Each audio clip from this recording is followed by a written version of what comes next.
안녕하세요. 우리 채널 오시기를 환영합니다. 인터넷 쇼핑몰을 운영 중인 30대 후반 여성이에요. 인생은 멀리서 보면 희극, 가까이서 보면 비극이라고 하죠. 요즘 따라 그 말이 입가에 맴도는 건 남들이 부러워하는 제 인생이 실상은 너무도 비극적이기 때문인지도 모르겠어요. 한때 저희 가족은 아빠의 사업 실패로 뿔뿔이 흩어져 살아야 했어요. 친척집과 친구집을 전전하며 눈칫밥을 먹어야 했죠. 무려 3년 동안이나요. 그러다 제가 동창 권유로 인터넷 쇼핑몰을 시작하면서 상황은 조금씩 나아졌어요. 그리고 몇 년 뒤 쇼핑몰의 성공으로 전생에 첫 집을 갖게 되었어요. 그것도 5층짜리 빌라를요. 그 덕에 우리 가족들은 다시 모여 살 수 있게 되었어요. 단칸방 하나 구할 돈도 없던 저희 가족은 제가 쇼핑몰을 시작한 지 6년 만에 5층 빌라에서 한 층씩 차지하고 살 정도로 생활이 넉넉해졌어요. 생활이 안정이 되자 남동생과 여동생은 1년 간격으로 결혼을 했고 얼마 뒤 전 조카가 생겼어요. 이렇게 우리 가족에겐 많은 변화가 생겼지만 제 삶은 변한 게 아무것도 없었죠. 결혼도 미룬 채 사업에 매진했던 저는 마흔을 바라보는 나이에도 여전히 미혼인 채 살고 있으니까요. 가족들은 현재의 안락한 삶이 모두 제 덕분이라고 얘기해요. 제가 희생한 덕에 오늘날 자신들이 이런 호사를 누리고 산다고 말이죠. 한 가지 소원이 있다면 하루빨리 제가 좋은 남자를 만나 가정을 꾸리고 사는 거라더군요. 근데 이거 다 개소리예요. 지금부터 제가 저희 가족들의 가면 속 진짜 얼굴들을 보여드릴게요. 그럼 제 심정이 이해되실 거예요. 어린 시절 저는 꽤 부유한 가정에서 자랐어요. 외가가 잘 살았거든요. 외할아버지는 6, 70년대에 지방에 극장을 2개나 가지고 계실 정도로 부자였어요. 당시엔 지금처럼 TV가 흔치 않던 때라 극장을 찾는 사람들이 많았거든요. 그러니 극장 주인의 위세도 엄청 났겠죠. 엄마가 그러는데 당시엔 매일 밤 온 집안 식구들이 모여 그날 벌어들인 극장 수입 중 동전을 세는 게 일이었대요. 돈이 오가는 일이니 남한테 맡길 순 없었죠. 암튼 얼마나 동전이 많았는지 하루치 동전이 사과 갯짝으로 몇 개나 됐대요. 동전을 세고 나면 손에서 냄새는 또 얼마나 나던지. 그래서 저희 엄마는 지금도 동전이라면 질색을 해요. 영원할 것 같던 부는 TV의 보급으로 극장 사업이 하얀 길로 접어들면서 급격히 줄어들기 시작했어요. 엎친 데 덮친 격으로 외할아버지마저 돌아가시자 상황은 더 안 좋아졌죠. 벌어들이는 돈은 확 줄었는데 나가는 돈은 여전했고 돈 쓰는 게 몸에 밴 자식들과 사위들이 앞다퉈 돈 쓰는 일에만 몰두했던 탓에 얼마 안 가 그 많던 전답이며 돈은 씨가 말라버렸어요. 이후 IMF까지 겹치면서 우리 집은 그나마 있던 집까지 아빠가 사업한다고 홀라당 날려버렸고 온 가족이 길바닥에 나앉게 됐었고요. 평생 장인돈으로 놀고 먹을 수 있을 거라 믿었던 아빠는 사업을 한답시고 집까지 날려먹고도 정신을 못 차렸어요. 몸을 움직여 돈을 벌 생각을 않고 요행만 바랬거든요. 그러니 주변엔 사기꾼들만 들끓었죠. 그건 엄마도 마찬가지였어요. 어려서부터 돈 쓸 줄만 알았지 10원짜리 한 장 벌어본 적 없는 엄마는 늘 과거 타령만 했어요. 나 어렸을 땐 말이야. 내가 이래봬도 소시적엔 이런 단골 멘트를 남발하면서요. 하지만 과거에 억만장자였으면 뭐해요. 당장 먹을 쌀 한 톨도 없는데. 할 수 없이 큰딸인 제가 촉대를 매야 했어요. 새벽엔 우유 배달을 하고 방과 후에는 패스트푸드점에서 알바를 했어요. 가끔 패션 잡지 피팅 모델 일도 했고요. 주말 내내 피팅 모델 일을 하면 벌이가 쏠쏠했죠. 이렇게 번 돈은 동생들 건사하는 데 고스란히 들어갔어요. 철없는 부모를 둔 저는 소녀 가장이나 다름없었어요. 중학교 때까지 성적이 좋았던 저는 실업계 고등학교에 들어갔어요. 돈을 벌어야 했으니까요. 다행히 저는 졸업 전에 취업을 해서 3학년 2학기 말에는 학교 수업 대신 회사에 출근을 할 수 있었어요. 제 월급은 5식구의 유일한 수입원이 되었고요. 그러던 어느 날이었어요. 회사 근처 식당에서 점심을 먹다가 우연히 고등학교 동창을 만난 거예요. 동창은 고등학교 때랑은 많이 달랐죠. 값비싼 옷에 명품 가방까지. 너도 인터넷 쇼핑몰 한번 해봐. 처음엔 장난삼아 액세서리 몇 개 만들어 올렸는데 이게 장난이 아니더라. 얼마 안 돼서 하루 매출이 내 한 달 월급만큼 찍히더라니까. 혹했어요. 늘 돈에 쪼달리던 저로선 당연했죠. 그래서 친구 조언대로 회사를 다니면서 틈틈이 창업 준비를 했어요. 무식하면 용감하다고 전 무작정 동대문 도매시장으로 향했어요. 매일 밤 시장을 돌며 패션 동향을 살피고 사입 삼촌들과 도매가게 언니들과 안면을 터서 시장 용어들도 익히고 사입 방법부터 인터넷 쇼핑몰 운영에 대한 조언을 들을 수 있었어요. 유명 쇼핑몰 홈페이지 체크도 잊지 않았죠. 지피지기면 백전백승이니까요. 홈피를 보면 그 몰이 장사가 되는 곳인지 안 되는 곳인지 단박에 알 수 있거든요. 잘 되는 곳은 일단 순환이 빨라요. 옷들이 금세 빠지기 때문에 신상이 자주 올라와요. 게시판을 보면 구매자에 대한 응대 역시 달랐고요. 뭐랄까, 되는 곳은 확실히 달랐어요. 대응도 빠르고 일단 체계가 잡혀 있더라고요. 반품 환불도 잘해주고요. 브랜드 매장은 아니지만 구매자들이 이곳에서 물건을 사는 게 창피하지 않도록 전문성을 보이는 것 같았어요. 가격은 싸지만 믿을 수 있는 곳이라는 인식을 심어주는 거죠. 저는 어느 정도 업계 동향을 파악한 뒤 시장을 돌며 눈도장을 찍어 받았던 옷들을 사입회와 제품 사진을 찍었어요. 그리곤 보정을 거쳐 홈피에 올렸죠. 하지만 기대와 달리 주문은 들어오지 않았어요. 피가 마르는 시간이었죠. 철이 지나면 이게 다 재고로 남는 건데 초기 자본이 빠듯했던 터라 이런 상태론 3개월도 버티기 힘들었거든요. 결국 쇼핑몰을 접을 생각으로 사입해둔 옷을 입고 친구를 만나러 나갔어요. 근데 홍대 주차장 골목을 막 지나려는데 한 여자가 다가와 그러는 거예요. 저 그 옷 어디서 샀어요? 전 쇼핑몰 명함을 건네며 여기서 샀다고 말했죠. 순간 기분이 짜릿하더라고요. 제 선택이 틀리지 않은 것 같아서 기분이 좋았죠. 그날 홍대 거리를 지나면서 제가 입은 옷을 어디서 살 수 있냐는 소리를 3번이나 들었어요. 전 그 길로 약속도 취소하고 집으로 돌아와 사입해둔 옷들을 들고 나왔어요. 그리곤 직접 피팅을 한 채 거리에서 친구의 도움을 받아 스냅 사진을 찍었죠. 그걸 제 블로그에 올리고 페이지 하단에 제가 운영하는 쇼핑몰 주소를 올렸어요. 그날 이후 지인들을 비롯해 블로그를 타고 쇼핑몰로 조금씩 사람들이 유입되기 시작했어요. 기적이었죠. 덕분에 재고로 남을 뻔한 옷들이 조금씩 팔리기 시작했고 그렇게 시간이 흘러 마지노선으로 잡았던 3개월이 되었어요. 간신히 저는 적자를 면할 수 있었어요. 잘하면 되겠다는 확신이 생겨 그 무렵 회사에 사표를 냈어요. 그렇게 조금씩 자리를 잡아가기 시작한 쇼핑몰은 유명 연예인이 저희 샵에서 구매한 옷을 입고 찍은 사진이 돌면서 순식간에 주문이 폭주하기 시작했어요. 더 이상은 사입으로 감당할 수준이 아니었죠. 그래서 만리동 옷공장을 직접 돌며 제품을 주문 생산하기 시작했어요. 그렇게 5년이 지나자 10명 남짓한 직원의 전용 공장을 가진 어엿한 쇼핑몰 대표가 될 수 있었고요. 그리고 몇 년 뒤 5층짜리 건물을 매입할 수 있었어요. 물론 은행 대출을 끼긴 했지만 그래도 제 나이를 생각하면 대단한 성공이었죠. 그러던 어느 날이었어요. 욜로 열풍이 불기 시작했죠.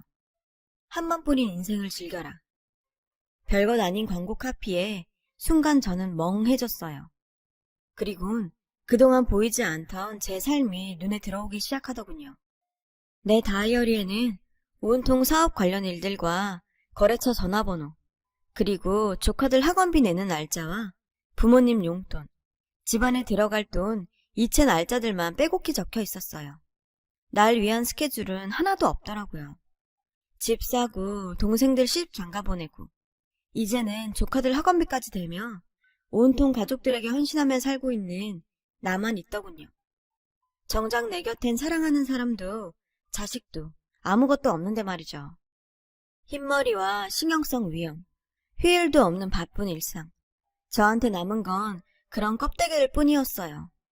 10년 넘게 쇼핑몰 사업을 해오면서 많은 돈을 벌었지만 정작 제 삶은 황폐한 사막이 돼버린 거죠. 순간 걷잡을 수 없는 공허함을 느꼈어요. 그리곤 그대로 무너져 버렸죠.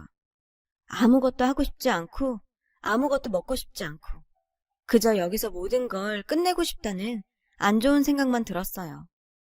그때였어요. 막내 직원이 저를 물끄러미 바라보더니 그러는 거예요. 대표님은 좋으시겠어요. 돈도 있겠다. 원하는데 어디든 여행 갈 수도 있고. 여행? 그러고 보니 철철이 부모님과 동생네는 해외여행을 보내주면서 정작 제 자신은 일이 아닌 여행으로 해외에 나간 적이 한 번도 없더라고요. 그 길로 서점에 들러 여행책을 샀어요. 나른한 분위기에 인터넷이 빠른 장소를 찾아봤죠. 모든 조건을 갖춘 곳은 바로 치앙마이였어요. 그곳은 분명 디지털 노마드의 성지로 불릴 만한 곳이었죠. 저에겐 더 없이 잘 맞는 곳이었어요.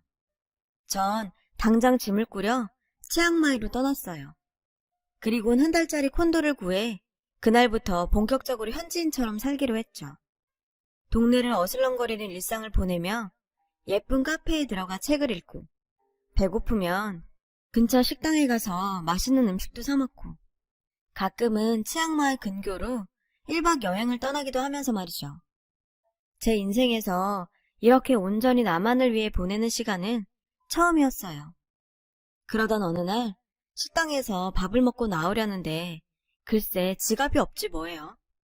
밥값이라고 해봐야 한국 돈으로 3,000원도 안 되는 돈이었지만 한국도 아니고 말도 안 통하는 외국에선 완전 낭패였죠. 식은땀이 절로 나더라고요. 영어가 짧아서 제대로 설명도 못하고 쏘리만 연신해대는데 그때였어요. 제가 대신 내드릴게요. 어떤 남자가 돈을 내미는 거 있죠? 창피함도 무릅쓰고 저는 넙죽 그 돈을 받아 식당 주인에게 건넸어요. 그 짧은 몇 분 동안 얼마나 진땀을 흘렸는지 식당에서 나오자마자 현기증에 핑그르르 하더군요. 남자는 그런 저를 부축해 근처 카페로 데리고 갔어요. 달콤한 걸 드시면 괜찮을 거예요. 남자는 능숙한 영어 솜씨로 음료를 주문해 주었어요. 발음이 꼭 네이티브 스피커 같았죠. 아니나 다를까 아버님 직업 때문에 어린 시절을 영국에서 보냈다고 하더군요. 현재 프로그램 관련 업체에서 일을 하는데 여름 휴가를 놓쳐서 뒤늦게 휴가를 왔다더라고요. 우린 처음 만난 사이임에도 불구하고 마치 평소 알고 지내왔던 사이처럼 막힘없이 대화를 이어갔어요. 시간이 가는 줄도 모르고 말이죠.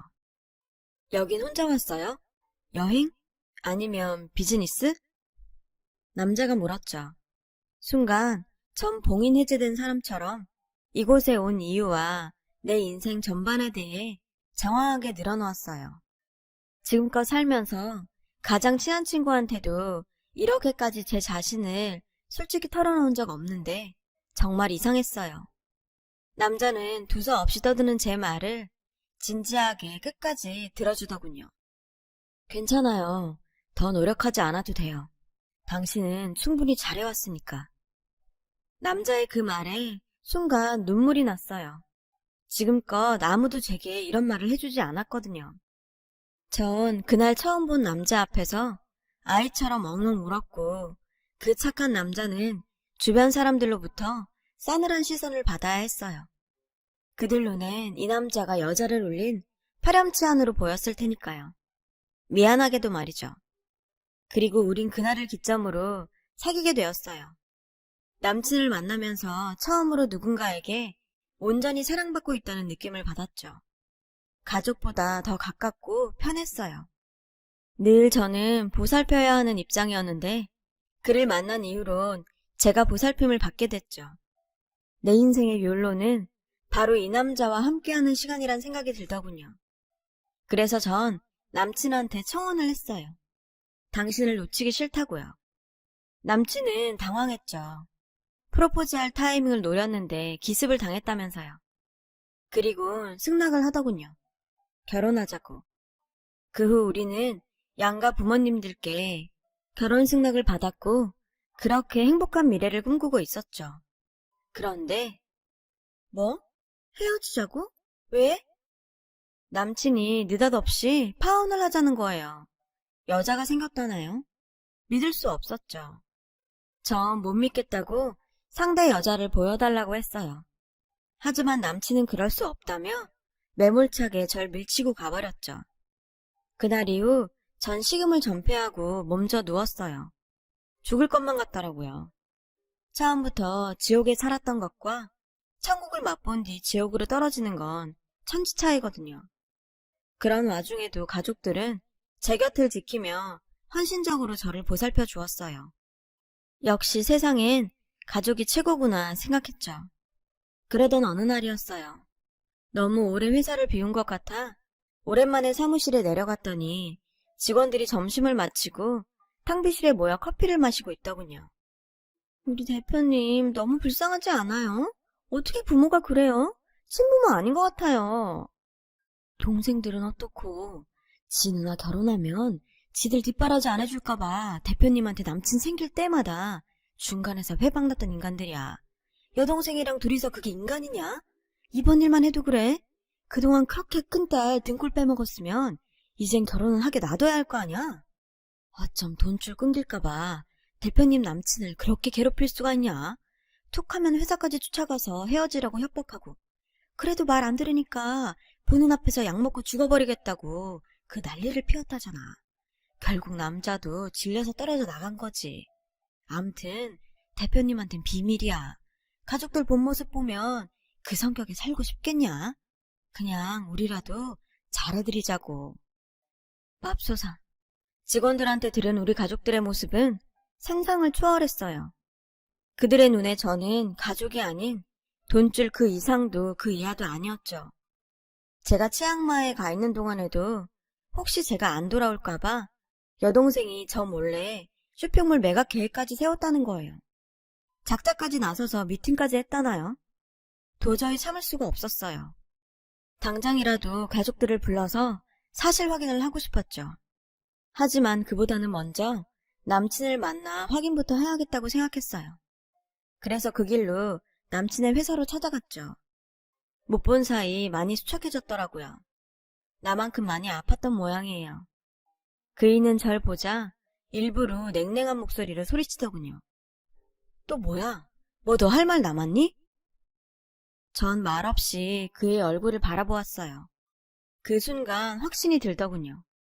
그 사람 눈가가 촉촉하게 젖어 있었거든요. 그 눈을 보고 알았어요. 이 남잔 여전히 날 사랑하고 있다는 걸요. 나 오늘부터 고아가 될 예정이야. 그래서 말인데 자기만이라도 내 가족이 돼주면 안 돼? 제 말에 남친은 놀라선 절 바라봤어요.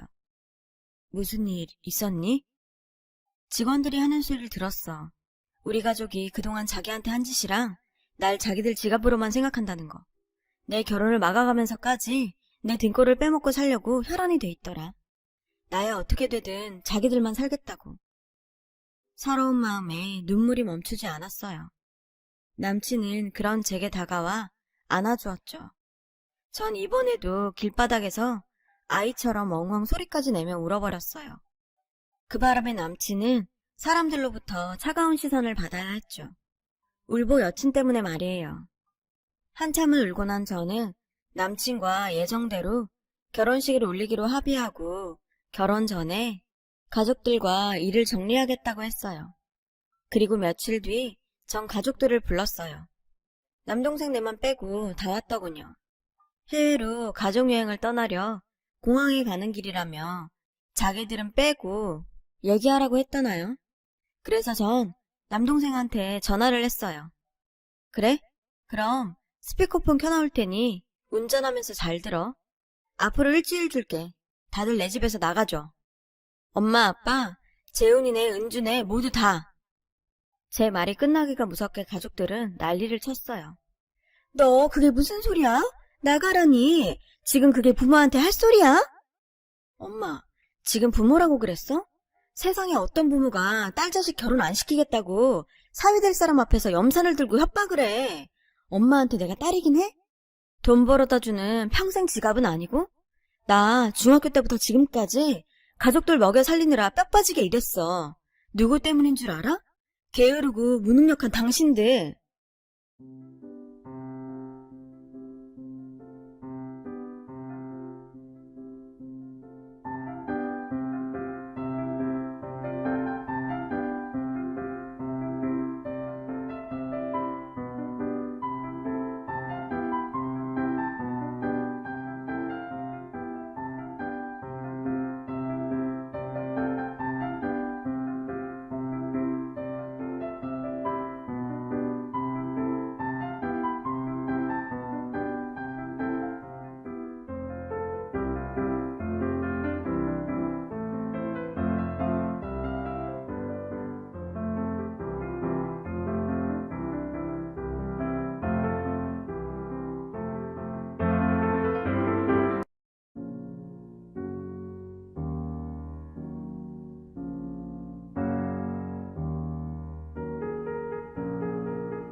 안녕하세요. 우리 채널 오시기를 환영합니다. 평생 자식 등골만 빼먹을 줄 아는 엄마 아빠 때문이라고. 뭐? 좋은 남자 만나 나 결혼시키는 게 마지막 소원이라고? 그런 사람들이 그런 짓을 해? 그래, 그 마지막 소원 내가 직접 들어줄게. 그러니까 더 이상 나한테 들러붙어 살 생각하지 말고 직접 벌어먹고 살아. 알았어? 엄만 자신의 행동을 창피해하긴커녕 땀친이 그러더냐고 절 추궁했어요. 엄마, 끝까지 이럴래?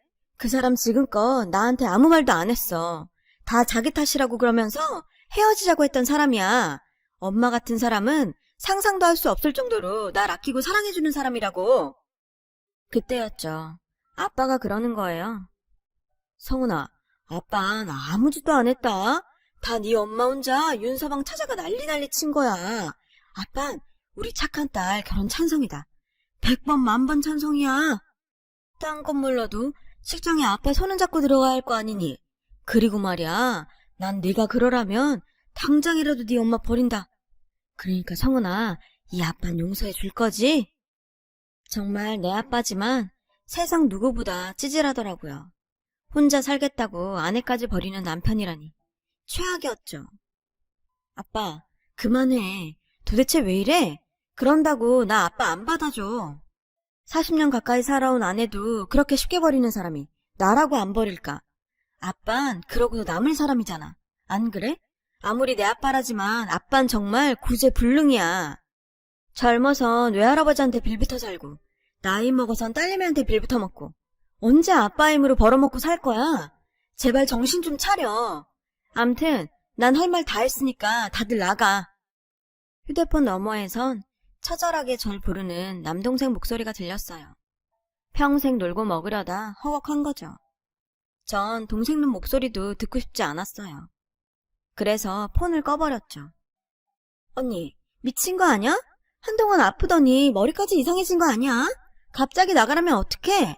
아무리 집주인이라도 이건 아니지. 하루아침에 어떻게 나가라는 거야? 난 못 나가. 지금 가진 돈으로는 월세도 못 구한다고. 또 우리 애들은 어쩌고. 어떻게 언니가 우리한테 이래? 나 진짜 언니한테 실망했어. 실망? 실망은 내가 했지, 너한테. 나 치앙마이 가자마자 쇼핑몰 팔아먹으려고 작자까지 알아봤다며. 그래, 얼마 주겠다디? 네가 무슨 권리로 내 쇼핑몰을 넘봐? 네가 사입을 한번 했니? 제품 포장을 한번 했니? 하다못해 사무실 청소라도 한번 했으면 내가 말도 안 해. 그런 주제에 어디 감히 내 걸 넘봐? 이런 걸 가족이라고 믿은 내가 정말 미친년이지. 꼴 보기 싫으니까 다 나가! 전 가족이라는 이름으로 평생 내 등골을 빼먹고 살아온 사람들한테 내 집에서 나가라고 소리쳤어요. 뒤늦게 공항에서 달려온 남동생은 현관문을 두드리며 얘기 좀 하자고 울고불고 난리를 치더군요. 급기야 술까지 먹고 와선 난동까지 부렸죠. 어찌나 동네 창피하던지. 그리고 일주일 뒤 가족들은 아무도 집을 비우지 않았어요. 예상했던 결과였죠.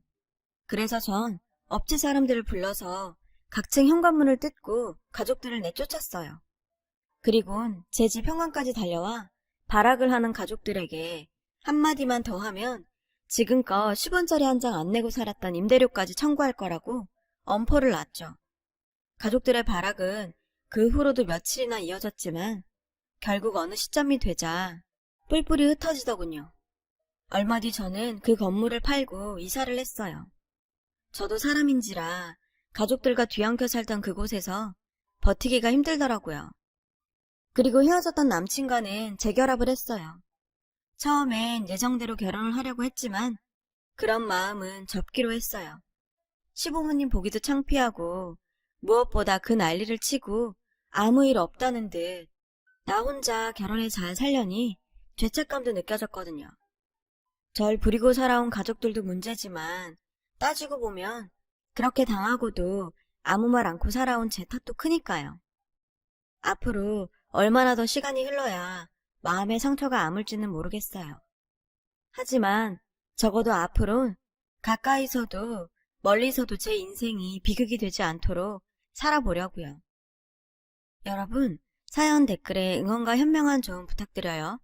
좋아요와 구독은 저에게 큰 힘이 됩니다. 오늘도 좋은 일 가득하세요.